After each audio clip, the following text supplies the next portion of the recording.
Alors que la guerre commerciale sino-américaine s'éternise, nous vous proposons de revenir sur ce conflit, certes avant tout économique, mais qui constitue aussi un face-à-face structurant sur l'échiquier géopolitique. Le centre du monde se déplace-t-il de l'Atlantique vers le Pacifique? C'est un peu plus compliqué que cela. Tout ne se passe pas en Asie. Et d'ailleurs, dans la compétition qui oppose la Chine et les États-Unis, les Américains disposent de très nombreux atouts. Force est de constater que la compétition n'est pas tout à fait égale. Bruno Tertrais, directeur adjoint de la Fondation pour la recherche stratégique, FRS, a exposé, lors de l'édition 2020 de la conférence Et demain, 6 arguments en faveur des États-Unis dans la compétition qui oppose les deux grandes puissances occidentales et orientales. Retrouvez-les dans cet article. L'avantage géographique des États-Unis sur la Chine. Les États-Unis sont, sur la carte du globe, mieux placés que la Chine. Les échanges US en sont facilités. Et c'est une situation impossible à changer. Même si l'on surnomme la Chine l'empire du milieu, ce sont bien les États-Unis, avec une porte ouverte sur la façade atlantique et une porte ouverte sur la façade pacifique,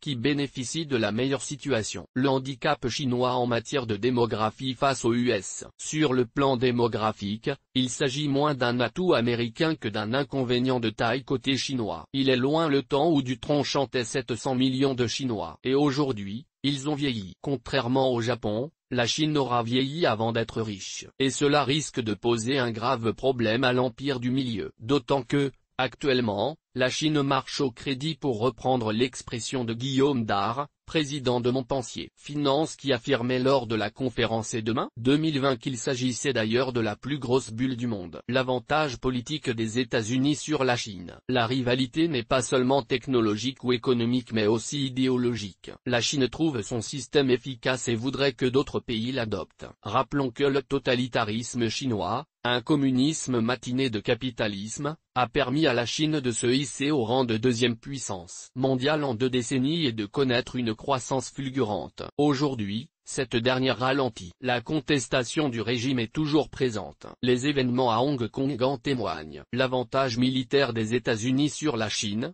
l'OTAN et l'ONU. La Chine est relativement isolée et son projet des nouvelles routes de la soie, un projet porté par le président Xi Jinping lui-même, ne plaît pas à tout le monde. En effet, face au projet chinois, on assiste à une consolidation de l'espace Indo-Pacifique, ce rassemblement de pays méfiants face à l'expansion chinoise qui veulent maintenir paix et stabilité dans la région. Côté États-Unis, la grande puissance américaine peut compter sur l'OTAN et l'ONU. Le dollar domine toujours face à la monnaie chinoise. Qu'on le veuille ou non, la suprématie du dollar est toujours bien présente. Il constitue l'une des 2 monnaies de toutes les paires de devises les plus échangées sur le Forex. En face, la Chine avec les accusations récurrentes de manipulation du yuan, n'inspire guère confiance. L'avantage culturel des États-Unis sur la Chine. Le monde entier est biberonné aux produits culturels américains. Films, séries, musique, le monde occidental et même au-delà est familier de l'univers américain. Netflix, Amazon et les blockbusters américains envahissent les salles de cinéma et les écrans de nos foyers. Et ça ne semble pas près de s'arrêter. Y a-t-il un risque de conflit militaire entre les deux? On ne peut pas l'exclure.